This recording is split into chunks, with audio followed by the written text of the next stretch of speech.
সম্মানিত ভিউয়ার্স, আসসালামু আলাইকুম। আজকে আমি আপনাদের সম্মুখে একটি গুরুত্বপূর্ণ আলোচনা করব। আমরা অনেকে টয়লেটে প্রবেশ করলে দুর্গন্ধের কারণে বারংবার থুতু ফেলি।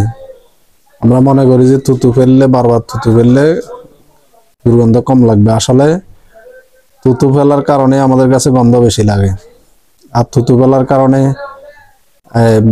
মুখের মাধ্যমে বিভিন্ন রোগ জীবাণু, ব্যাকটেরিয়া শরীরে প্রবেশ করার সুযোগ পায়। তাই আমি নিজে কিভাবে ইয়া থেকে বেঁচে থাকি এটা আপনাদেরকে বলি।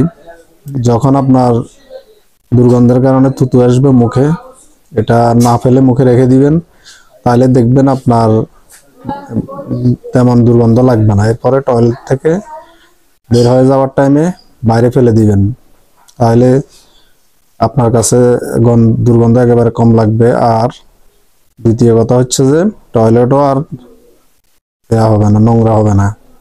তো সবাই এটা ট্রাই করে দেখবেন। সবার জন্য শুভকামনা। আসসালামু আলাইকুম।